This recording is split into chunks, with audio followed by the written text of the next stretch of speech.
ಪ್ರಪಂಚ ಪರ್ಯಟನೆ.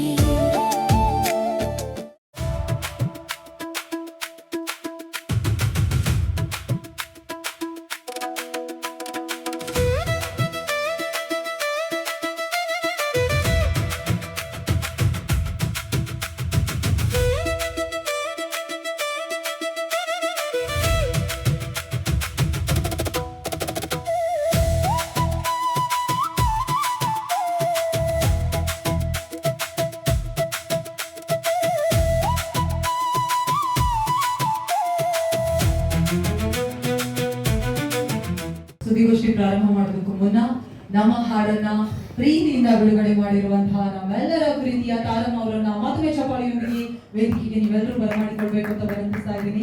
ಈ ಹಾಡು ನಮ್ಗೆ ಬಹಳ ಬಹಳ ಬಹಳ ವಿಶೇಷ. ಒಂದು ತಾರಮ್ಮ ರಿಲೀಸ್ ಮಾಡಿಕೊಟ್ಟಿರೋದಕ್ಕೆ, ಇನ್ನೊಂದು ವೇಣು ಸರ್ ಕ್ಯಾಪ್ಚರ್ ಮಾಡೋದಕ್ಕೋಸ್ಕರ. ನಿಮಗೆ ಹೇಗೆ ಅನ್ನಿಸ್ತು ಮಾಡ್ತೀವಿ? ಎಲ್ರಿಗೂ ನಮಸ್ಕಾರ. ಹೇಗಿದ್ದೀರಾ ಎಲ್ಲರೂ?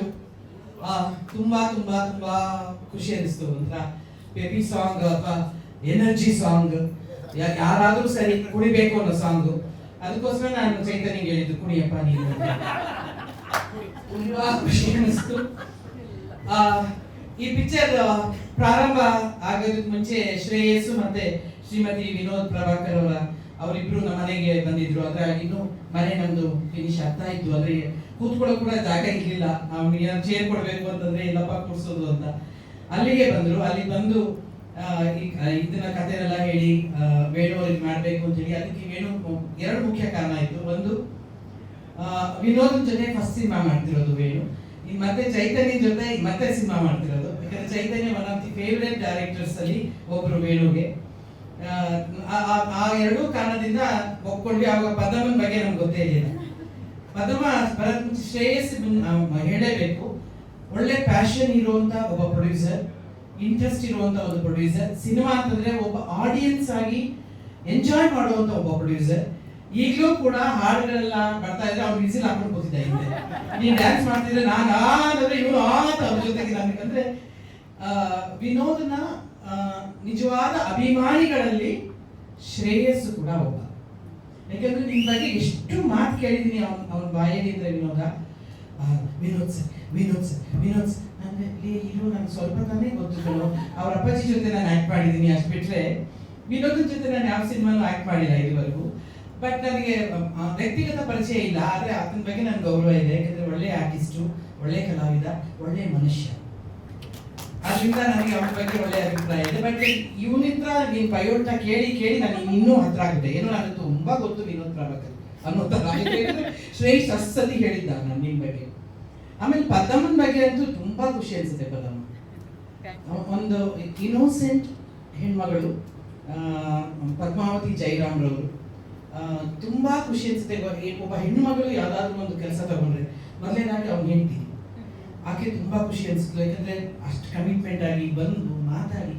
ಆ ಸೆಟ್ಟಲ್ಲೂ ಅಷ್ಟೇ. ನಾನು ಒಂದ್ಸತಿ ನಿಮ್ಮ ಶೂಟಿಂಗ್ ಹತ್ರ ಮೈಸೂರಿಗೆ ಬಂದಿದ್ದೆ. ನಮ್ಮ ಮನೆ ಪಕ್ಕದಲ್ಲೇ ನೀವು ಶೂಟಿಂಗ್ ಮಾಡ್ತಿದ್ವಿ ಮೈಸೂರಲ್ಲಿ. ಸೊ ಅದರಿಂದ ಯೂಶಲಿ ವೇಣು ಸೆಟ್ಟಿಗೆ ನನ್ನ ಕರೆಯಲ್ಲ, ನಾನು ಹೋಗಲ್ಲ. ಯಾಕಂದ್ರೆ ನನಗೆ ಸಂಬಂಧ ಇರಬೇಕಾದ್ರೆ. ಯಾಕಂದ್ರೆ ಅವರು ಸ್ವಲ್ಪ ಕೆಲಸ ಮಾಡ್ತಿರ್ತಾರೆ. ಆಮೇಲೆ ನಾನು ಮಾತಾಡ್ಸೋದೇ ಇಲ್ಲ ವೇಣು ಸೆಟ್ಟಿಗೆ ಹೋದ್ರೆ. ಸೊ ಅದರಿಂದ ನಾನು ಹೋಗೋದಿಲ್ಲ. ಬಟ್ ಅಲ್ಲಿ ನಮ್ಮನೆ ಪಕ್ಕದಲ್ಲೇ ಇದ್ದಿದ್ದಕ್ಕೆ ನೀವು ಬನ್ನಿ ಅಂತ ನೀವು ಕರೆದಿದ್ದು ಬಂದೆ. ಅಲ್ಲಿ ಇವನ ಹೆಂಡತಿ ಎಷ್ಟು ಲವಲವಿಕೆಯಿಂದ ಓಡಾಡ್ಕೊಂಡಿರೋದು.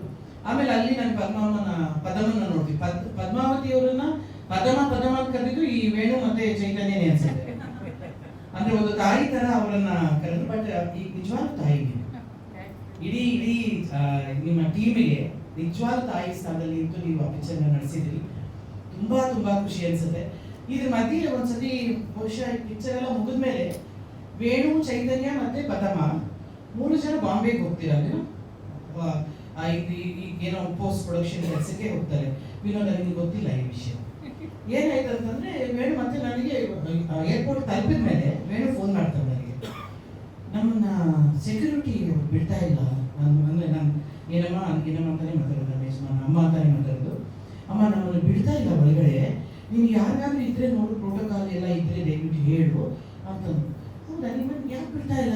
ಅದೇ ಬಲರಾಮನ ಪ್ರೊಡ್ಯೂಸರ್ ಅಂತ ಹೇಳಿ ಬಿಡ್ತಾ ಇಲ್ಲ ಆ ಥರ ಸಿನಿಮಾ ಅಂತೇಳಿ ಏನಾದ್ರು ಆ ಥರದ್ದು ಏನಾದ್ರು ಇದೆಯಾ? ನಿಮ್ಮ 3 ಜನ ಮೇಲೆ ಅನುಮಾನ ಇದೆಯಾ ಅಂತೆಲ್ಲ ನನಗೆ ಏನೇನೋ ಥಾಟ್ಸ್, ನನಗೆ ಆಲೋಚನೆಗಳು ಏನಿರ್ಬೋದು ಅಂತ.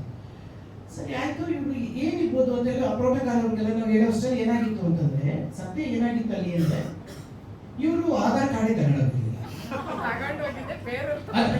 ಅವ್ರನ್ನಲ್ಲ ಬೇರೆಯವ್ರನ್ನ ಇಟ್ಕೊಂಡಿದ್ರು, ಮೋಸ್ಟ್ಲಿ ಅವ್ರ ಸೊಸೆಯದೋ ಮಗಂದೋ ಯಾರೋ ಇಟ್ಟಿರುತ್ತೆ. ಸೊ ಅವ್ರನ್ನ ಬಿಡ್ತಾ ಇರಲಿಲ್ಲ. ಅದಕ್ಕಿಂತ ಮುಖ್ಯವಾಗಿ ಆ ಟಿಕೆಟ್ನ ಬುಕ್ ಮಾಡಿದವ್ರು ಯಾರು ಅಂತ ನೀವು ಕೇಳಬೇಕು. ಆ ಟಿಕೆಟ್ನ ಬುಕ್ ಮಾಡಿದವರು ಅಂದ್ರೆ ಆನ್ಲೈನ್ ನಲ್ಲಿ ಬುಕ್ ಮಾಡಿದ್ರೆ ನಮಗೆ ಟ್ರಾವೆಲ್ ಏಜೆಂಟ್ಗಿಂತ ಕಮ್ಮಿ ಇರುತ್ತೆ. ಆನ್ಲೈನ್ ಬುಕ್ ಮಾಡಿದ್ರೆ ಕಮ್ಮಿ ದುಡ್ಡಿಗೆ ಸಿಗುತ್ತೆ ನಮಗೆ. ಒಂದು 5,000 ರೂಪಾಯಿ ಟಿಕೆಟ್ ಆನ್ಲೈನ್ ಬುಕ್ ಮಾಡಿದ್ರೆ 3,000 ರೂಪಾಯಿ ಅಥವಾ 3,500 ರೂಪಾಯಿ ಈಗ ಸಿಗುತ್ತೆ. ದುಡ್ಡು ಉಳಿಸ್ಬೋದು ಅಂತ ಹೇಳಿ ನಮ್ಮ ನಿರ್ದೇಶಕ ಪಾಪ ಕಷ್ಟಪಟ್ಟು ಅವರ ವೆಬ್ಸೈಟ್ ಇಂದ ಆನ್ಲೈನ್ ಬುಕ್ ಮಾಡಿದ್ರು. ಆಮೇಲೆ ನಮ್ಮ ಪ್ರೋಟೋಕಾಲ್ ಅವರು ಮೇಡಮ್ ಅದೇ ನೋಡಪ್ಪ ಅದೇನೋ ಅವ್ರನ್ನ ಬಿಡ್ತಾ ಇರುತ್ತೆ, ಅವ್ರ ಆಧಾರ್ ಕಾರ್ಡ್ ಬೇಕಾದ್ರೆ ಹೆಂಗಾದ್ರು ತರಿಸ್ಕೊಂಡ್ಬಿಡ್ತೀವಿ, ಇದರಲ್ಲಿ ವಾಟ್ಸಪ್ ಅಲ್ಲಿ ತರಿಸ್ಕೊಡ್ತೀವಿ, ಅದು ಹೆಂಗ ಬಿಡ್ಬೋದು ಮೇಡಮ್, ಅವ್ರು ವಾಟ್ಸಪ್ ತರಿಸ್ಕೊಂಡ್ರು ಬಿಡ್ಬೋದು, ಆದ್ರೆ ಟಿಕೆಟ್ ಇವತ್ತಿಂದ ಮೇಡಮ್ ಮುಂದಿನ ತಿಂಗಳು ಇಷ್ಟು ಅಡ್ವಾನ್ಸ್ ನಮ್ಮ ಡೈರೆಕ್ಟರ್ ಸಾಧ್ಯನೇ ಇಲ್ಲ. ಅವನ ಪ್ರಕಾರ ಈ ಸಿನಿಮಾ ರಿಲೀಸ್ ಆಗೋಗಿದೆ. ನಾವೆಲ್ಲ ಸುಮ್ಮನೆ ಅಂದ್ರೆ ಅವನ ಇಮ್ಯಾಜಿನೇಷನ್ ಅಲ್ಲಿ ನಾವು ಹಿಂದೆ ಒಂದು ಪಿಕ್ಚರ್ ಮುಂದಕ್ಕೆ ಹೋಗ್ಬಿಟ್ಟು ನಾವು ಹಿಂದೆ ನೋಡ್ತಾ ಇರ್ತೀವಲ್ಲ, ಈ ತರ ಟೈಮ್ ಟ್ರಾವೆಲ್ ತರ ನಾವು ಹಿಂದೆ ಈ ತರ ಪೇಜ್ ಮಾಡಿದ್ವಿ, ಪ್ರೆಸ್ ಮೀಟ್ ಮಾಡಿದ್ವಿ, ಆವಾಗ ವಿನೋದ್ ಭೂಷಣ್ ಎಲ್ಲ ಡ್ಯಾನ್ಸ್ ಮಾಡಿದ್ರು, ಆವಾಗ ವಂದಿತಾ ಈ ತರ ಡ್ಯಾನ್ಸ್ ಮಾಡಿದ್ರು, ಪೋಸ್ಟರ್ ಅವಳದೇ ಜಾಸ್ತಿ ಹಾಕಿದ್ರು, ಅದೆಲ್ಲ ಅವ್ನಿಗೆ ಅವಾಗ ಬರ್ತಾ ಇರುತ್ತೆ. 50 ಡೇಸ್ ಆಗೋಗಿದೆ, 100 ಡೇಸ್ ಶೀಟ್ ಕೊಡಕ್ಕೆ ನಾನು ಬಂದಿದ್ದೀನಿ. ತುಂಬಾ ತುಂಬಾ ನಿಜವಾಗಿ ಹೇಳ್ತೀನಿ, ಈ 3 ಜನ ಪದಮ, ಚೈತನ್ಯ ಹಾಗೂ ವೇಣು ಮತ್ತೆ ಮಗ ನೀನು, ತೇಜು ಅವಾಗ ಇರ್ತಿದ್ದ. ಇವರು ಇಷ್ಟು ಜನ 3 ಜನ ನನ್ನ ಇಡೀ ಚಿತ್ರವನ್ನ ತಗೊಂಡು ಹೋಗಿದ್ದ ರೀತಿ, ಮತ್ತೆ ವಿನೋದ್ ಅದರಲ್ಲಿ ತುಂಬಾ ತುಂಬಾ ತುಂಬಾ ಚೆನ್ನಾಗಿ ಮಾಡಿದ್ದೆ ಮಗ. ಎಷ್ಟು ಸತಿ ಹೇಳಿದ್ದಾರೆ ಅಂದ್ರೆ ವೇಣು ನಿನ್ ಬಗ್ಗೆ ಎಷ್ಟು ಚೆನ್ನಾಗಿ ಆಕ್ಟ್ ಮಾಡಿದ್ದಾನೆ, ಎಷ್ಟು ಚೆನ್ನಾಗಿ ಕಾಣಿಸ್ತಾನೆ. ಐ ಥಿಂಕ್ ಚೈತನ್ಯಂಗೆ ಅದೊಂದು ಮಾಯಾಜಾಲ ಇದೆ. ನನಗೆ ಭೂಷಣ್ ಅವ್ನು ಏನೋ ಕೋಪನೇ ಬಂದಿಲ್ಲ, ಅವನಷ್ಟು ಚೆನ್ನಾಗಿದ್ದ, ಅಷ್ಟು ನಗ್ನಾಗ್ತಾ ಇದ್ದ ಅಂತ ಸುಳ್ಳು ಹೇಳಿದ್ ನೋಡಿ ಭೂಷಣ್ ಬಗ್ಗೆ. ನನಗೆ ಇನ್ನೊಂದು ಭೂಷಣ್ ಬಗ್ಗೆ ಅನುಮಾನ ಬಂದ್ಬಿಟ್ಟು, ಅಲ್ಲ ಸಾಂಗ್ ಅಂತ ಅವ್ನು ಏನು ಮಾತಾಡಿಲ್ಲ ಮಗ, ಅದ್ರಲ್ಲಿ ಮೈಕೆಲ್ಲ ಹೊಡೆದಾಕ್ಬಿಟ್ಟು ಕೇಳೋ ಶೂಟಿಂಗ್ ಅಲ್ಲಿ ಅವ್ನ ಕೋಪ ಬಂದು ಇದೆಲ್ಲ ಕೆಂಪಗೆ ಆಗ್ಬಿಟ್ಟಿರು, ಈ ಮೈಕ್ ಇದ್ರೆ ಅದಕ್ಕಾಗ ಥಪಾರ್ ಅಂತ ಹೊಡೆದು ಏನೇನೋದ ಪಾಪ ಭೂಷಣ ನಿಮ್ಗೆ ಇದೆಲ್ಲ ಗೊತ್ತಿಲ್ಲ ಮಗನೇ, ತುಂಬಾ BP ಎಲ್ಲ ಬಹಳ ಹೈಯಲ್ಲಿದೆ, ಏನೋ ಒಂದಿತ್ತನ್ನ ನೋಡಿ BP ತಣ್ಣಗಾಗಿದೆ. ಅದರಿಂದ ಆ ಸಾಂಗು ಆಗಿದ್ದೇ ಗೊತ್ತಿಲ್ಲ. ಓ ಪ್ರಿಯಾನಂದ್, ನನಗೆ ಆ ಹೆಣ್ಮಗಳದ್ದು ಗೊತ್ತಿದೆ. ಅವ್ರು ಇದ್ದಾಗಲೇ ನಾನು ಜಾಸ್ತಿ ಬರ್ಬೇಕಿತ್ತು ಶೂಟಿಂಗ್ಗೆ, ಬಂದಿದ್ರೆ ಡೈರೆಕ್ಟ್ ಇರ್ತಿದ್ದ ಅಂತ ನೋಡ್ತಿದ್ದೆ. ಬಟ್ ತುಂಬಾ ಖುಷಿ ಅನ್ಸುತ್ತೆ, ಈ ಸಿನಿಮಾ ತುಂಬಾ ಚೆನ್ನಾಗಿ ಬಂದಿದೆ ರೀ. ಎಲ್ಲರ ಬಾಯಲ್ಲೂ ಕೂಡ ಎಲ್ಲೋ ಅಲ್ಲಿ ಹರಿ ಅವ್ನು ತುಂಬಾ ಚೆನ್ನಾಗಿ ಎಡಿಟ್ ಮಾಡಿದ್ದಾನೆ. ಬಾರು ಇವಾಗ ಎಡಿಟರ್ ನಮ್ಮ ಹರಿ ತುಂಬಾ ಚೆನ್ನಾಗಿ ಅಂದ್ರೆ ಅಲ್ಲಿ ಬಾಂಬೆಯಲ್ಲಿ DI ಮಾಡಕ್ ಹೋಗಿದ್ದಾರೆ ವೇಣುವರು, ಇವತ್ತು ಸಂಜೆ ಇಲ್ಲಿ ಬೆಂಗಳೂರು ಬರ್ತಾ ಇದ್ದಾರೆ. ಎಲ್ಲರ ಬಾಯಲ್ಲೂ ಒಂದೇ ವಿಚಾರ, ಈ ಪಿಕ್ಚರ್ ಕ್ಲಾಸಿಕ್ ಆಗಿ ಬಂದಿದೆ, ತುಂಬಾ ಚೆನ್ನಾಗಿ ಬಂದಿದೆ, ತುಂಬಾ ಚೆನ್ನಾಗಿದೆ ಅಂತ. ನನಗಂತೂ ಎಷ್ಟು ಕ್ಯೂರಿಯಾಸಿಟಿ ಬೆಳೆಸಿದೆ ಅಂದ್ರೆ ಫಸ್ಟ್ ನೋಡ್ಬೇಕು ಈ ಪಿಕ್ಚರ್ನ. ಆಮೇಲೆ ಈ ಚಿತ್ರದ ಸಂಗೀತ ನಿರ್ದೇಶಕರು ನಮ್ಮ ಪ್ರವೀಣ್, ನಾನು 3-4 ಸತಿ ಹೇಳಿದ್ದೀನಿ, ಚೈತನ್ಯಗೂ ಹೇಳಿದ್ದೀನಿ. ಭಾರತ ದೇಶದಲ್ಲಿ ಅತ್ಯಂತ ದುಬಾರಿ ಸಂಗೀತ ನಿರ್ದೇಶಕರು ಯಾರಾದ್ರೂ ಇದ್ರೆ ಅದು ಸಂತೋಷ್ ನಾರಾಯಣರು. ಅತ್ಯಂತ ಬಿಸಿ, ಅತ್ಯಂತ ದುಬಾರಿ. ಇವಾಗ ಅದರ ಕೈಗೆ ಎಟಕದ ಒಂದು ಸಂಗೀತ ನಿರ್ದೇಶಕರು ಅಂತ ನಿರ್ಮಾಪಕರಿಗೆ ಈಗಾಗಲೇ ಅರ್ಥ ಆಗಿದೆ ಅವರಿಗೆ.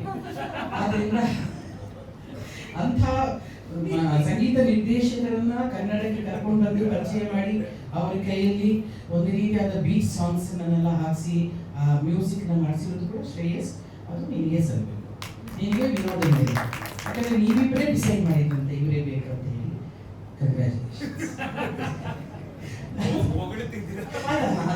ಅರ್ಥ ಆಗೋರು ಅರ್ಥ ಆಗಿದೆ ಪಾಪ, ಯಾಕೆ ಸಿನಿಮಾ ಲೇಟು ಅನ್ನೋದು ಪ್ರೊಡ್ಯೂಸರ್ ಹೇಳ್ಬೋದಲ್ಲ. ಬಟ್ ಆದರೂ ಕೂಡ ನಿಜವಾಗ್ಲೂ ಪ್ರತಿಭಾವಂತ ಸಂಗೀತ ನಿರ್ದೇಶಕ, ಅದ್ರ ಬಗ್ಗೆ ಡೌಟ್ ಇಲ್ಲ. ಇಲ್ಲಾಂದ್ರೆ ಸುಮ್ಮನೆ ಇಂಡಿಯಾದಲ್ಲಿ ನಂಬರ್ 1 ಸಂಗೀತ ನಿರ್ದೇಶಕ ಆಗಕ್ಕೆ ಸಾಧ್ಯನೇ ಇಲ್ಲ. That's part of the cinema journey ಅಂದ್ರೆ ಇದೆಲ್ಲವೂ ಆಗ್ಬೇಕು, ಇದೆಲ್ಲ ಆದ್ರೇನೆ ಆ ಸಿನಿಮಾ ಜರ್ನಿನ ನಾವು ಎಂಜಾಯ್ ಮಾಡ್ಲಿಕ್ಕೆ ಸಾಧ್ಯ. ಮಗುವನ್ನ ಹೇಗೆ 1 ತಿಂಗಳ ಹೆತ್ತ ಮೇಲೆ ನಾವು ಕನ್ಸೀವ್ ಅಂತ ಆದ್ಮೇಲೆ ಅಲ್ಲಿಂದ ಶುರುವಾಗುತ್ತೆ, ಮಗು ಹೆರಿಗೆ ಆಗಿ ಮಗು ಹೊರಗಡೆ ಭೂಮಿ ಮೇಲೆ ಬರೋ ತನಕ ಅದೊಂದು that's a journey of the that is the cinema style. ಆಮೇಲೆ ತುಂಬ ಥ್ಯಾಂಕ್ಸ್. ಅದಕ್ಕೆ ಅವರು ಸಂತೋಷ್ ನಾರಾಯಣ್ ಅಂತ ಒಬ್ಬ ಸಂಗೀತ ನಿರ್ದೇಶಕರು ವೇಣು ಬಗ್ಗೆ ತುಂಬ ಅತ್ಯಂತ ಮೆಚ್ಚಿಕೊಂಡು ಮಾತನಾಡಿದ್ದು, ಮತ್ತೆ ಅವರ ಶ್ರೀಮತಿ ಮೀನಾಕ್ಷಿ ಅವರು ಕೂಡ ತುಂಬ ಮೆಚ್ಚಿಕೊಂಡು ಮಾತಾಡಿದ್ದು. ನಾನು ಸಂಗೀತ ನಿರ್ದೇಶನ ಮಾಡಿದ ಸಿನಿಮಾಗಳಲ್ಲಿ ಕೆಲವೇ ಸಿನಿಮಾಗಳು ನನ್ನ ಹೃದಯಕ್ಕೆ ಮನಸ್ಸಿಗೆ ಹತ್ತಿರವಾಗಿರೋದು, ಕ್ಲಾಸಿಕ್ ಅನಿಸೋದು. ಅದರಲ್ಲಿ ಒಂದು ಬಲರಾಮನ ದಿನಗಳು ಅಂತ ಹೇಳಿ, ಅದು ಬಿಗ್ಗೆಸ್ಟ್ ಸ್ಟೇಟ್ಮೆಂಟ್ ಫ್ರಮ್ ದಿ ಸಂಗೀತ ನಿರ್ದೇಶಕರು. ಆಮೇಲೆ ಟಿ ಸೀರೀಸ್ ಅವರು ಸುಮ್ಮನೆ ಬಂದು ಯಾವುದೋ ಒಂದು ಪಿಕ್ಚರ್ ರಿಲೀಸ್ ಆಗ್ತಿದೆ ಅಂತ ಹಾಕೊಂಡು ತಗೊಂಡು ಹೋಗುವಂಥವ್ರಲ್ಲ. ಅಂಥವ್ರು ಬಂದು ಈ ಸಿನಿಮಾಕ್ಕೆ ರೈಟ್ಸ್ ತಗೊಂಡು ಹೋಗಿದ್ದಾರೆ, ಮ್ಯೂಸಿಕ್ ರೈಟ್ಸ್ ಅಂತಂದ್ರೆ ಎಗೇನ್ ಪದಮ ಇಟ್ಸ್ ಎ ಗ್ರೇಟ್ ಸ್ಟ್ರೆಂತ್ ನಿಮಗೆ. ಆಮೇಲೆ ಈ ಕಲಾವಿದರ ತಂಡಾರಿ ತುಂಬ ಚೆನ್ನಾಗಿ ಮಾಡಿದ್ದಾರೆ. ಅದರಲ್ಲಿ ಮೊದಲಿಗ ಅಫ್ಕೋರ್ಸ್ ನಾಯಕ ವಿನೋದ್, ಅದಾದ್ಮೇಲೆ ನಮ್ಮ ವಿನಯ ಆಗಲಿ, ಇವರೆಲ್ಲರೂ ಕೂಡ ಒಂದು ಔಟ್ಸ್ಟ್ಯಾಂಡಿಂಗ್ ಆಗಿ ಬಂದು ನಿಂತ್ಕೊಳ್ತಾರೆ. ಆಮೇಲೆ ನಾನು ಬಂದಿದ್ದ ಬಗ್ಗೆ ಹೇಳಲೇಬೇಕು, ನನ್ನ ಜೊತೆ ಆ ಹುಡುಗಿ ಲಕ್ಷ್ಮೀಪುತ್ರದಲ್ಲಿ ಬಹಳ ಡಿ ಗ್ಲಾಮರಸ್ ರೋಲಲ್ಲಿ ಪಾತ್ರ ಮಾಡಿದ್ದು. ಈ ಹುಡುಗಿ ಡ್ರೆಸ್ ಈಗ ಹಾಕೊಂಡು ಬಂದಾಗ ಎಷ್ಟು ಚೆನ್ನಾಗಿ ಕಾಣಿಸ್ತೀನಿ, ಅದರಲ್ಲಿ ಅವಳನ್ನು ಡಿ ಗ್ಲಾಮರಸ್ ನೋಡಿ ನನಗೆ ಅದೊಂಥರ ರೂಢಿ ಆಗ್ಬಿಟ್ಟಿತ್ತು. ಅದರಲ್ಲೂ ತುಂಬ ಮುದ್ದಾಗಿ ಪಾತ್ರ ಮಾಡಿದ್ದಾಳೆ. ಇದು ತುಂಬ ಚೆನ್ನಾಗಿ ಡ್ಯಾನ್ಸ್ ಮಾಡಿದೆಯಮ್ಮ. Bhushan once again you are a wonderful dance director. ಯಾವತ್ತೂ ಸಿನಿಮಾ ಅನ್ನೋದು ಒಬ್ಬ ಲೈಟ್ ಮ್ಯಾನ್ ಇಂದ ಹಿಡಿದು ಎಲ್ಲರೂ ಬೇಕು ಮಗನೆ, ನನ್ನ ಮರ್ತೋಗ್ತಾರೆ, ನಾನು ಇದು ಮಾಡ್ತಾರೆ, ಖಂಡಿತ ಇಲ್ಲ. ಸಿನಿಮಾ ಯಾರನ್ನೂ ತರೋದಿಲ್ಲ, ಇದು ಎಲ್ಲರೂ ನಿಲ್ತಾರೆ, ಅವ್ರವ್ರ ಕೆಲಸದಲ್ಲಿ ಅವ್ರು ನಿಲ್ತಾರೆ. ಇಷ್ಟು ಚೆನ್ನಾಗಿ ಮಾಡಿದ್ಯಾ ಇದು ಸಾಂಗ್, ಇದು ತುಂಬ ಖುಷಿ ಅನ್ಸುತ್ತೆ. And all the best. ಈ ಪಿಕ್ಚರು ಇದೇ ತಿಂಗಳು 26ನೇ ತಾರೀಕು ರಿಲೀಸ್ ಆಗ್ತಿದೆ, ಜೂನ್. ಎಲ್ಲರೂ ನೋಡಿ ಈ ಪಿಕ್ಚರನ್ನು. ಖಂಡಿತವಾಗ್ಲೂ ಇದು ದೊಡ್ಡ ಚರಿತ್ರೆ ಸೃಷ್ಟಿ ಮಾಡೋದ್ರಲ್ಲಿ ಸಂದೇಹನೇ ಇಲ್ಲ. ಈ ನಮ್ಮ ಚೈತನ್ಯ ನೀನು ನೆಕ್ಸ್ಟ್ ಪಿಕ್ಚರ್ ಮಾಡೋಕ್ಕೆ 100 ಡೇಸ್ ಫಂಕ್ಷನ್ ಎಲ್ಲ ಮಾಡೋಣ, ಇದೇ ವರ್ಷ ಮಾಡೋಣ. 100 ಡೇಸ್ ಫಂಕ್ಷನ್ ಎಲ್ಲ ಮಾಡಿ ಮತ್ತೆ ಅವ್ರಿಗೆ ನೆಕ್ಸ್ಟ್ ಪಿಕ್ಚರ್ಗೆ ಕೊಂಡು ಹೋಗೋಣ. But all the best and congratulations ಇಡೀ ಟೀಮ್ಗೆ. We love you brother. ನೀವು ಮಾತಾಡೋದು ಕೇಳೋದು ಚಂದ. ತಾರಮ್ಮ ದಯವಿಟ್ಟು ಇಲ್ಲೇ ಇರಬೇಕು. ಇದೀಗ ನಮ್ಮ ಬಲರಾಮನ ದಿನಗಳು ಚಿತ್ರತಂಡದ ಪರವಾಗಿ ಒಂದು ಗೌರವವನ್ನು ಸಲ್ಲಿಸಬೇಕು.